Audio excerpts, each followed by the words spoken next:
हवाओं में जो चलने वाली आवाजें हैं इनको सिर्फ सुना कीजिए, क्योंकि देश की जनता को जिस नेतृत्व भरोसा है वो योगी आदित्यनाथ जी का है और कुशल नेतृत्व नरेंद्र मोदी जी का है। हाँ, चुनाव का जो प्रथम चरण है जिसमें गणेश होने वाला है और वास्तविक तौर पे हम मजबूती से चुनाव लड़ने वाले हैं।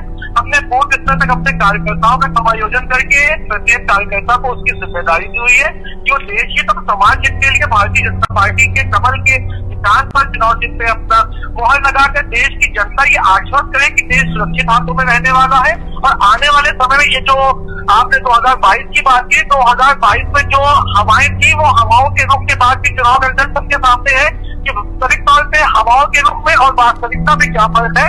और खासतौर समाज नाराज है या कोई समाज, देश का कोई भी व्यक्ति नरेंद्र मोदी जी से नाराज नहीं हो सकता कुछ वैचारिक मतभेद कभी कभी आते हैं या फिर कुछ ऐसी भ्रामक खैर फैलाई जाती है जिससे समाज में कुछ इस प्रकार के मैसेज जाते हैं। लेकिन वास्तविकता ये है कि जो देश हित के लिए सोचेगा, जो समाज हित के लिए सोचेगा, जो राष्ट्र हित के लिए सोचेगा, वो वास्तविक तौर पर नरेंद्र मोदी जी के साथ है और भारतीय जनता पार्टी के कुशल नेतृत्व को स्वीकार रही है जनता। और आगामी समय में 2024 के लोकसभा चुनाव के परिणाम में हम 400 पार करके उत्तर प्रदेश में 80 में 80 जीत करके बताएंगे और तमाम उन लोगों को करारा जवाब देंगे जिन्होंने ये कहा कि ऐसी कोई फिजा और ऐसी कोई हवा है। हवा केवल और केवल भारतीय जनता पार्टी की है, नरेंद्र मोदी और योगी आदित्यनाथ के कुशल नेतृत्व। ठीक है संजन जी, 24 और 19 से वास्तविक तौर पर बहुत फर्क है। पहले राहुल गांधी जी को अमेठी हराया था और सोनिया जी गलती से जीत गई थी रायबरेली। अब की सोनिया जी ने रायबरेली भी छोड़ दी। उत्तर प्रदेश में वास्तविक तौर पर 80 की 80 सीट का इसी प्रकार से जब हम जवाब देते तो यही है। कांग्रेस की जो एक वास्तविक जमीन थी जो उनकी कही जाती थी कि उनकी लॉबी है, उनका क्षेत्र है, वो वहां से भी चुनाव लड़ने में डरते हैं। ये वास्तविकता है कि 19 और 24 में बहुत फर्क आया है। 19 और 24 में फर्क ये आया है कि तमाम वो लोग राहुल जी मैं कभी किसी के बीच में नहीं बोलता हूँ, मैं कोशिश करूंगा आपको निवेदन भी है कि आप आपको मैं पूरा टाइम दूंगा बोलने का, आपको सुनूंगा भी।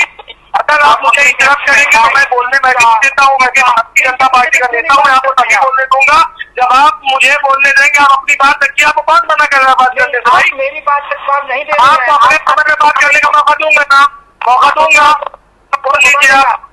आपसे सवाल ये पूछा, मैंने ये नहीं पूछा कि सोनिया गांधी जी कहाँ से लड़ रही, राहुल गांधी जी कहाँ से लड़ रही। सोनिया गांधी का जवाब क्यों नहीं मांगूंगा सोनिया गांधी का जवाब। जब आपका संकल्प पत्र आता है तो सोनिया गांधी क्यों खड़ी हो जाती है?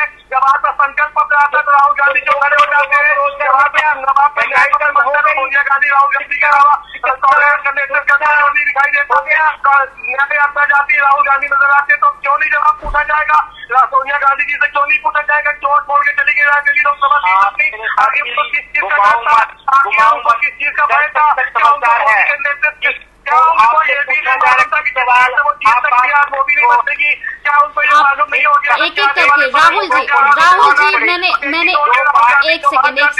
एक सेकंड राहुल जी, मैंने आपको बोलने का मौका दिया, आप उनकी बात सुन लें, उसके बाद आप पूरा आपको समय दें। तो इनकी बात सुनना चाह रहा हूँ, लेकिन जो कुछ पूछा जाए उसका जवाब देना। ये घुमाते की बात क्या, हमारे पॉइंट पे बात करें उस चीज पे। ठीक है, बोलिए जफर जी।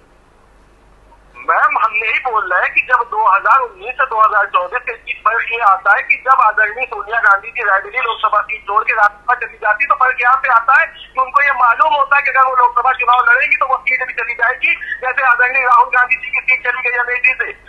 2014 और 2024 और 2019 से फर्क ये आता है कि हम 400 पार के तक के लिए टारगेट करते हैं और 400 प्लस की बात करते हैं, क्योंकि हमें देश के तमाम उन लोगों में भरोसा है जिन्होंने मोदी के नेतृत्व को स्वीकारा है। हम 2024 और 2019 में फर्क ऐसे करते हैं कि जिन लूप होल पे भारतीय जनता पार्टी बैकफुट पे थी, आज अब उन लूप होल को भी परफेक्ट करके आज हम देश के नेतृत्व को और आगे ले जाने की बात करते हैं। नेतृत्व की क्षमता बढ़ती है, तमाम कार्यकर्ताओं को बूस्टअप किया जाता है, बूथ स्तर पे एक एक कार्यकर्ता को एग्रेसिव मोड पे लाया जाता है ताकि देश के विकास के लिए जो लोग पीछे रह गए आज अब उनके विकास की बात कर सके।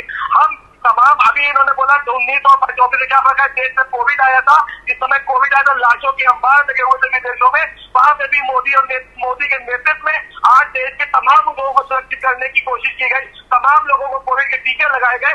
हाँ, फर्क आया है 19 से लेकर 24 में, और फर्क आया है कि हम अपने टारगेट को और ज्यादा बूस्टअप कर रहे हैं और 19 से 24 में फर्क आया है कि हम 400 प्लस लाकर आपको विपक्ष में एकदम कोने वाली सीट देने वाले हैं और आपको आने वाले समय में आपकी स्थिति, ये प्रथम चरण का चुनाव वास्तविक आपकी स्थिति बता देगा कि जिस कांग्रेस की उत्तर प्रदेश से लेकर भारत में कहीं कोई कोई साख नहीं बची है, वो किसी भी पार्टी के साथ किसी भी तरह का गठबंधन कर ले, लेकिन वास्तविकता यह है कि जनता ने उसको नकारा है और जनता आगामी समय में भी उसको ऐसे ही नकारेगी। और आपको ये बताएगी कि 55 से 60 साल जब देश का विनाश किया है तो उसका जवाब ऐसा ही दिया जाएगा। ठीक है, ठीक है, मैं इसका जवाब जरूर लूंगी, लेकिन दुबे जी बार वो जनता को हम पे विश्वास नहीं है, तो जनता जनार्दन जिस प्रकार से आदरणीय नरेंद्र मोदी जी पे विश्वास करके हमारी सीटों में भी बढ़ोतरी होती है और हमारे कार्यकर्ताओं में भी होती है, साथ ही साथ लोग हम पे विश्वास करते हैं। आपने कहा कि हमने लोगों की सेवा नहीं की, 30 करोड़ आयुष्मान कार्ड से 30 करोड़ लोगों को लाभान्वित किया जाता है। ये मजाक नहीं है, ये वो चीजें हैं जो जमीनों पे हो रही हैं।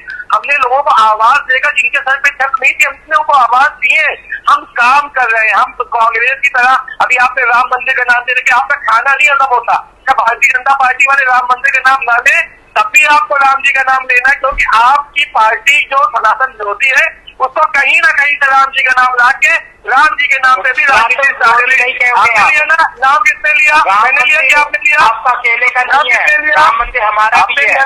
अब बात करता हूँ, आपको राम क्यों नहीं पसंद? आपको क्यों नहीं पसंद? भाई कोई वजह तो बताइए राम जी क्यों ना पसंद करने की।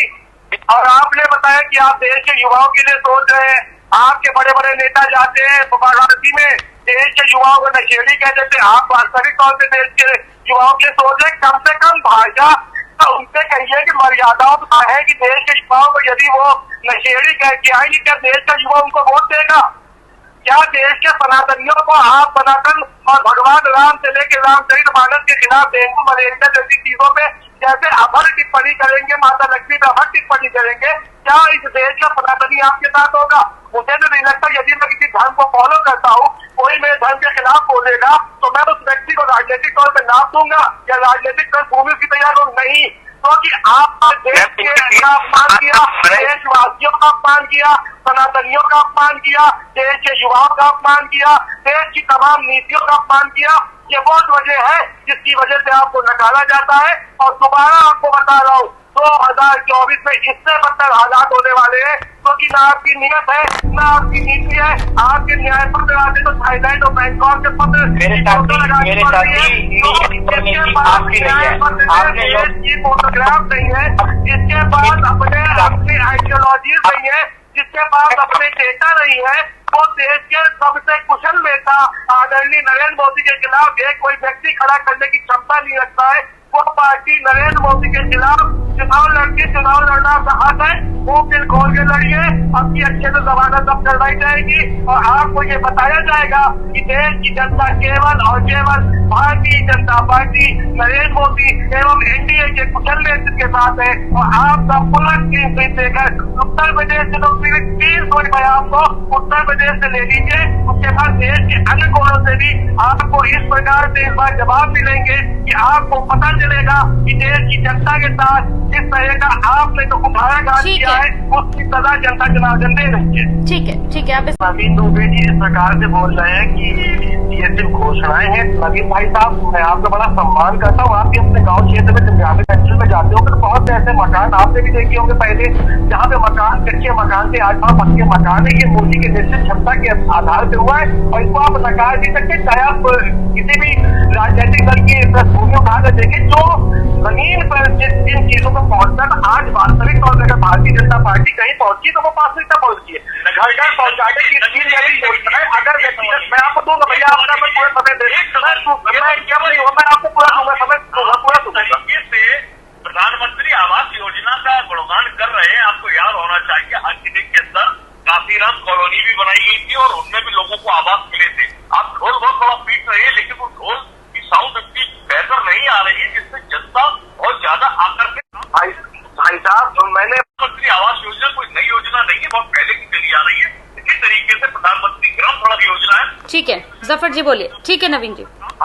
भाई साहब, मैंने ये नहीं कहा ना कि आज सीधे मोदी जी ने आके लॉन्च कर, मैंने कहा अगर मकान दे रहे हैं तो उन्हीं लोग को दे रहे हैं जिनको मकान नहीं मिले। मैंने कब कहा कि पूर्ववर्ती सरकारों की उस टाइप कोई ऐसी योजना नहीं थी, इससे पहले भी बहुत सी स्वास्थ्य योजनाएं थी, लेकिन आयुष्मान कार्ड की योजना तमाम उन लोगों के लिए बनाई कि 5 लाख रुपए का वो एक ऑडिट बनाया गया, मेडिकल एक ऑडिट बनाया गया जिससे कि 5 लाख तक का इलाज उसके उन 30 करोड़ लोगों को जनरल रजिस्ट्रेशन कर रहा है कि वो पागल तो नहीं हो गए। कोई देश की आम जनमानस है जिनको मकान चाहिए उन्हीं को मकान दिए गए। स्वास्थ्य बीमा भी उन्हीं लोगों के लिए सुचारू रूप से चल रहा है जिनको स्वास्थ्य सेवाओं की आवश्यकता थी।